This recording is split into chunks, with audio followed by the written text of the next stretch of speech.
صحابہ کرام کون تھے؟ صحابہ کرام کیسے تھے؟ صحابہ کرام نے دین اسلام کے لیے کیا کیا قربانیاں عطا کری؟ میرے پیارے بھائیوں، رب کائنات کے محبوب پیغمبر کو جس نے اپنی آنکھوں سے دیکھا، پھر جن لوگوں نے ایمان لے کر آئے، اپنے محبوب پیغمبر پر کلمہ پڑھا، اسے صحابہ کہتے ہیں۔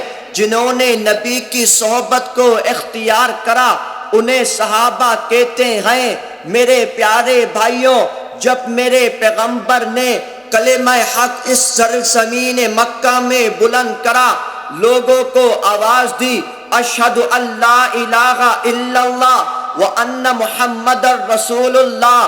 اس کلمے کو سب سے پہلے ایکسپٹ کرنے والے کون تھے؟ صحابہ تھے۔ جب میرے نبی نے ان کو سارے جائز کاموں کا حکم دیا، نماز کا حکم دیا، اس نماز کے حکم کو عمل کرنے والے کون تھے؟ صحابہ تھے۔ میرے نبی کی زیارت کرنے والے کون تھے؟ صحابہ تھے۔ میرے نبی پر وحی نازل ہوتی، اس وحی کو دیکھنے والے کون تھے؟ صحابہ تھے۔ میرے نبی جب نماز پڑھتے، میرے نبی کے پیچھے نماز پڑھنے والے کون تھے؟ صحابہ تھے۔ میرے نبی جب قرآن پڑھتے، اس قرآن کو سننے والے کون تھے؟ صحابہ تھے۔ میرے نبی جب وضو کے لیے اپنے صحابہ کو پکارتے، صحابہ کرام پانی لے کر آتے، میرے نبی کے ہاتھ مبارک پر جو وضو کراتے وہ کون تھے؟ صحابہ تھے۔ میرے نبی جب وضو کرتے وقت جو پانی گرتا، اس پانی کو اپنے ہاتھوں پر لیتے، وہ کون تھے؟ صحابہ تھے۔ میرے نبی جب روتے، میرے نبی کے آنسو کی حفاظت کرتے، ان کے چہرے مبارک پر ہاتھ لگاتے، وہ کون تھے؟ صحابہ تھے۔ میرے نبی کو پسینہ مبارک آتا، ان پسینوں کو شیشوں میں جمع کرنے والے کون تھے؟ صحابہ تھے۔ میرے نبی کے ساتھ تہجد کی نماز پڑھنے والے کون تھے؟ صحابہ تھے۔ میرے نبی کے ساتھ روزہ رکھنے والے کون تھے؟ صحابہ تھے۔ میرے نبی کے ساتھ احرام باندھنے والے کون تھے؟ صحابہ تھے۔ میرے نبی کے ساتھ کھانے والے کون تھے؟ صحابہ تھے۔ میرے نبی کے ساتھ طواف کرنے والے کون تھے؟ صحابہ تھے۔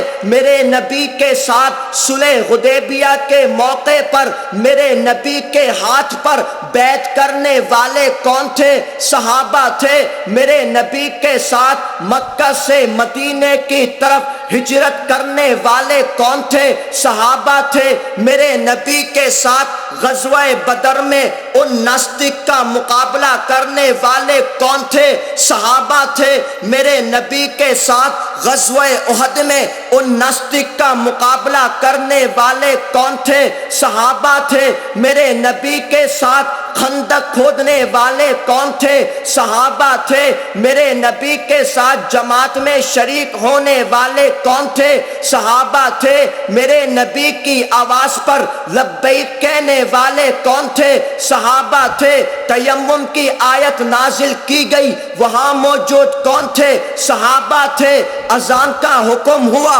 وہاں موجود کون تھے؟ صحابہ تھے۔ معراج کا واقعہ ہوا، معراج کے واقعے کو سننے والے، تصدیق کرنے والے کون تھے؟ صحابہ تھے۔ فتح مکہ کے موقع پر، مکہ کی وکٹری کے موقع پر ساتھ کون تھے؟ صحابہ تھے۔ ساری روئے زمین پر میرے نبی کی ایک آواز پر پہاڑ پر چڑھ جانے والے کون تھے؟ صحابہ تھے۔ سمندر میں کودنے والے کون تھے؟ صحابہ تھے۔ قرآن کی حفاظت کرنے والے کون تھے؟ صحابہ تھے۔ نبی کی ختم نبوت کی حفاظت کرنے والے کون تھے؟ صحابہ تھے۔ زکوٰۃ کی حفاظت کرنے والے کون تھے؟ صحابہ تھے۔ لیلۃ القدر کی پاسداری کرنے والے کون تھے؟ صحابہ تھے۔ میرے نبی جب خطبہ دیتے اس خطبے کو سننے والے کون تھے؟ صحابہ تھے۔ میرے نبی جب عید کی نماز پڑھاتے اس عید میں میرے نبی کے ساتھ شریک ہونے والے کون تھے؟ صحابہ تھے۔ میرے نبی کی شادی مبارک ہوتی اس شادی مبارک کی بابرکت محفل میں بیٹھنے والے کون تھے؟ صحابہ تھے۔ میرے نبی کے اس دین اسلام کے لیے پہرا دینے والے سیکورٹی دینے والے کون تھے؟ صحابہ تھے۔ ان صحابہ کرام نے ساری دین اسلام کی حفاظت کری، میرے نبی کو سیکورٹی دی، قرآن مجید کی حفاظت کری، ختم نبوت کی حفاظت کری۔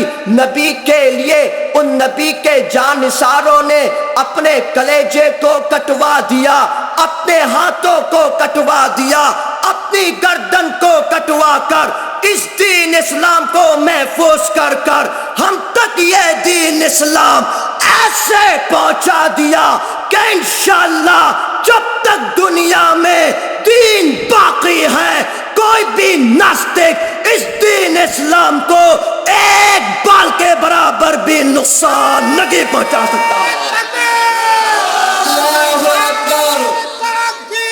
اللہ اکبر، زندہ باد زندہ باد زندہ باد زندہ باد زندہ باد زندہ باد، اللہ اکبر۔ صحابہ کرام کی اگر عظمت بیان کریں گے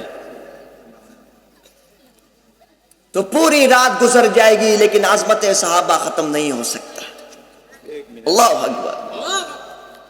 میرے پیارے بھائیوں، دین اسلام کو جس طرح صحابہ کرام نے اپنے محبوب پیغمبر سے لیا، پھر اس دین اسلام کو بالکل اسی طرح تواتر کے ساتھ ائمہ تک پہنچا دیا، تابعی تک پہنچا دیا، تابعی نے تبع تابعی تک پہنچا دیا، بالکل اسی طرح آج 1400 سال گزرنے کے باوجود بھی دین اسلام اسی طرح محفوظ، الحمدللہ۔ یہ دین اسلام کی برکت ہے، یہ میرے نبی کا وعدہ ہے کہ صحابہ کرام نے اس دین اسلام کے لیے وہ قربانی دی، اپنے ملک کو چھوڑ کر لا الہ الا اللہ کے پتاقے کو سب سے بلند رکھا، اپنی اولادوں کو چھوڑ کر لا الہ الا اللہ کے پتاقے کو سب سے بلند رکھا، اپنی بیویوں کو چھوڑ کر لا الہ الا اللہ کے پتاقے کو سب سے بلند رکھا، اپنے گھر بار کو چھوڑ کر لا الہ الا اللہ کے پتاقے کو سب سے بلند رکھا۔ انشاءاللہ ہم مجاہد بھی ان صحابہ کرام کے نقش قدم پر چلتے ہوئے جب تک دلوں میں جان ہے، جب تک سینے میں قرآن ہے، لا الہ الا اللہ کے پتاقے کو بلند رکھیں گے انشاءاللہ۔ اسلام اسلامی مہاشملون حضرت مولانا حبیب اللہ ارمنی، اللہ تکبیر۔ میرے پیارے بھائیوں، ہم صحابہ کرام کی قربانیوں کو گن نہیں سکتے، کاؤنٹ نہیں کر سکتے، وہ اپنے مثال آپ تھے اور دنیا کا کوئی بھی ان جیسی مثال نہیں لا سکتا۔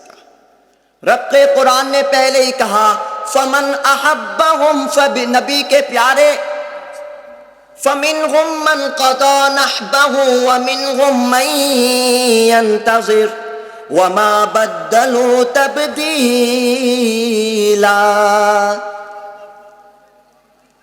بعض صحابہ کرام والے تو ایسے ہیں جنہوں نے اپنے وعدوں کو پورا کر دیا، اور بعض ان میں سے ایسے ہیں جو اس انتظار میں ہیں اور ان کی باتوں میں کوئی تبدیلی نہیں آئے گی۔ اللہ اکبر۔ یہ رب نے گارنٹی لے لی، رب نے ان کے ایمان کی گارنٹی لی، ان کے کام کی گارنٹی لی۔ یہ صحابہ کرام کے نقش قدم میں اللہ پاک ہم سب کو چلنے کی توفیق عطا فرمائے۔ میرے پیارے بھائیوں، آج آپ دیکھیے، اگر ہم سوچیں گے کہ صحابہ کرام کس طرح تھے، اگر ہم ان کی تاریخ کی اسٹڈی کریں گے تب آپ کو معلوم پڑے گا کہ صحابہ کرام کی قربانی کیسے تھی اور کس طرح دی۔ میرے پیارے بھائیوں، اس دین اسلام کے خاطر، میرے نبی کے عزت کے شمن کے خاطر حضرت سعد بن ربیع نے اپنے جسم پر 70 تیر کھا لیے۔ میرے نبی کے شمن کے خاطر حضرت جعفر طیار نے اپنے دونوں ہاتھوں کے بازو کو کٹوا دیا۔ میرے نبی کے اس دین اسلام کے خاطر حضرت سلمان فارسی نے فارس چھوڑ دیا۔ میرے نبی کے دین اسلام کے خاطر حضرت بلال حبشی نے حبشہ چھوڑ دیا۔ میرے نبی کے دین اسلام کے خاطر حضرت حنظلہ شہید کر دیے گئے۔ رب کے پیارے بندو، اپنے رب سے وعدہ کرو کہ انشاءاللہ دین اسلام کے خاطر ہم لوگ بھی شہید ہو جائیں گے۔ اس طرح صحابہ کرام رضی اللہ تعالی عنہم نے، اللہ نے کہا رضی اللہ عنہم ورضوا عنہ ذالک لمن خشی ربہ، اللہ ان سے راضی ہے، وہ اللہ سے راضی ہے۔ جگہ جگہ رب کے قرآن نے ان کی پاسداری کری، ان کی تعریف کری، ان کے تمام ایمان کی گارنٹی دی۔ رب کے قرآن نے کہہ دیا اولئک هم المفلحون، اس سے مراد کون ہے؟ صحابہ ہے۔ اولئک هم المتقون، اس سے مراد کون ہے؟ صحابہ ہے۔ اولئک هم المؤمنون حقا، اس سے مراد کون ہے؟ صحابہ ہے۔ وَإِذَا سَمِعُوا مَا أُنزِلَ إِلَى الرَّسُولِ تَرَىٰ أَعْيُنَهُمْ تَفِيضُ مِنَ الدَّمْعِ، اس سے مراد کون ہے؟ صحابہ ہے۔ وَالَّذِينَ مَعَهُ أَشِدَّاءُ عَلَى الْكُفَّارِ رُحَمَاءُ بَيْنَهُمْ تَرَاهُمْ رُكَّعًا سُجَّدًا، اس سے مراد کون ہے؟ صحابہ ہے۔ اولئک حزب اللہ، حزب اللہ سے مراد کون ہے؟ صحابہ ہے۔ میرے پیارے بھائیوں، ان صحابہ کرام کے نقش قدم پر اگر ہم چلیں گے تو انشاءاللہ دین اسلام کی سیکورٹی ہم دیتے رہیں گے انشاءاللہ۔ یہ ہماری ذمہ داری ہے۔ آج دیکھیے آپ،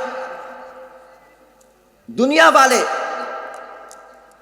جو فالو کرتے ہیں وہ نعوذ باللہ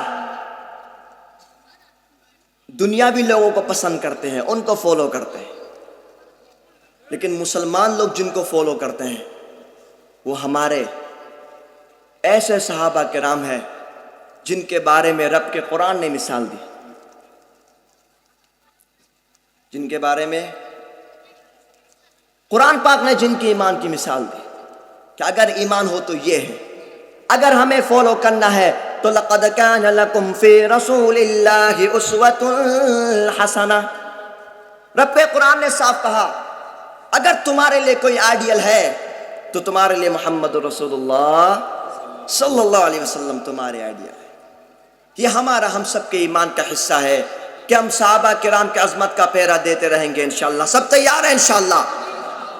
ہاتھ اٹھاؤ، سب تیار ہیں انشاءاللہ؟ میرے پیارے بھائیوں، آج کل ایک فتنہ آپ کو معلوم ہے بہت تیزی سے بڑھ رہا ہے، خاص کر بنگلہ دیش اور پاکستان اور ہندوستان کی سرزمین پر وہ فتنہ بہت کام کر رہا ہے، اور اس فتنے کا نام ہے قادیان۔ ہے بھائی ٹھیک ہے نہیں؟ مسلمان نہ کافر، آواز سے بولو، مسلمان نہ کافر، مسلمان نہ کافر۔ آپ کو معلوم ہے یہ فتنہ جہاں پر پیدا ہوا اس ملک کا نام ہے ہندوستان، جہاں پر آپ نے اس باجی کو بھگا دیا، اس آپا کو بھگا دیا نا، جوتی سے مار مار گئے بھائی، بھگایا تو 5 اگست کو بھگایا، وہیں پر یہ پیدا ہوا تھا، ہندوستان میں ہے۔ مرزا غلام قادیانی ملعون۔ اب سب سے پہلی بات یہ ہے کہ میرے پیارے بھائیوں، ختم نبوت کا مسئلہ بہت سینسیٹیو مسئلہ ہے، بہت نازک مسئلہ ہے۔ یہ مسئلہ ہے کیا؟ اس کا مطلب کیا ہے؟ اس کا مطلب ہے ختم نبوت کا کہ میرے نبی کے بعد کوئی نبی، بولو کوئی نبی نہیں ہے. یعنی بنگلہ میں بولتے نبیر پورے, اے بھائی آواز سے بولو, نبیر پورے. اس کو ختم نبوت کہتے ہیں. سب سے پہلے جس مسئلے پر اجماع امت ہوا, جس مسئلے پر سارے صحابہ کرام نے, حضرت ابو بکر صدیق رضی اللہ تعالیٰ عنہ کے دور میں جس مسئلے پر اجماع ہوا, اس مسئلے کا نام مسئلہ ختم نبوت ہے. اللہ اکبر. میرے پیارے بھائیوں, نبی آخر الزمان صلی اللہ علیہ وسلم کے دور میں ایک ناستک جس کا نام تھا اسود عنسی, اس نے نبوت کا دعویٰ کیا. میرے نبی نے حضرت فیروز کو روانہ فرما دیا اور حضرت فیروز رضی اللہ تعالی عنہ گئے, اس ناستک کی گردن کو کاٹ دیا. اللہ اکبر. میرے نبی نے فرمایا قد فاز فیروز, فیروز کامیاب ہو گیا. میرے پیارے بھائیوں, سارے مسلمانوں تک میرے نبی نے اپنی امت تک یہ پیغام پہنچا دیا کہ ختم نبوت پر جو ناستک حملہ کرے گا اس ناستک کی سزا میرے نبی نے سنا دی ساری کائنات والوں کو, کہ جو ناستک بھی میرے نبی کے اگینسٹ بولے گا, میرے نبی کے ختم نبوت پر حملہ کرے گا, ایسے ناستک کی, ایسے باطل کی سزا گردن کاٹ کے رکھ دینا. یہ مسئلہ میرے نبی کا ہے. پھر حضرت ابو بکر صدیق رضی اللہ تعالیٰ عنہ کے دور میں جنگ یمامہ لڑی گئی, جس میں 1000 کم و بیش صحابہ کرام شہید ہو گئے. اللہ اکبر. لیکن ان صحابہ کرام نے تب بھی میدان نہیں چھوڑا, میرے نبی کے ختم نبوت پر پہرا دیا. یعنی کہ انہوں نے یہ پیغام دیا, پہلا پیغام, یہ مسئلہ بڑا سینسیٹیو مسئلہ ہے. دوسرا پیغام کہ اس مسئلے کے لیے تم کو اگر میدانوں میں نکلنا پڑے تو تم لوگ بھی میدانوں میں نکلو گے انشاءاللہ. تم لوگ بھی ان صحابہ کرام کے نقش قدم پر چلو گے انشاءاللہ. ان صحابہ کرام نے یہ پیغام ساری دنیا والوں تک پہنچا دیا کہ جب بھی میرے نبی کی ختم نبوت پر بات آئے گی انشاءاللہ بنگلہ دیش کیا پوری دنیا کے مسلمان کا ایک ایک بچہ میرے نبی کے ختم نبوت کے خاطر شہید ہو جائے گا, میرے نبی کے ختم نبوت کے خاطر کٹ جائے گا, میرے نبی کے ختم نبوت کے خاطر ان قادیانی ناستک کے سامنے ڈٹ جائے گا. لیکن انشاءاللہ ختم نبوت کی حفاظت کرتا رہیں گے انشاءاللہ. تو سب تیار ہیں انشاءاللہ؟ سب آتے گو, سب تیار ہیں انشاءاللہ؟ سب تیار ہیں انشاءاللہ؟ اللہ پاک ہم سب کا آنا اور اس جذبات کو قبول و مقبول ممنون فرمائے. جزاکم اللہ خیرن. والسلام علیکم ورحمۃ اللہ تعالی وبرکاتہ.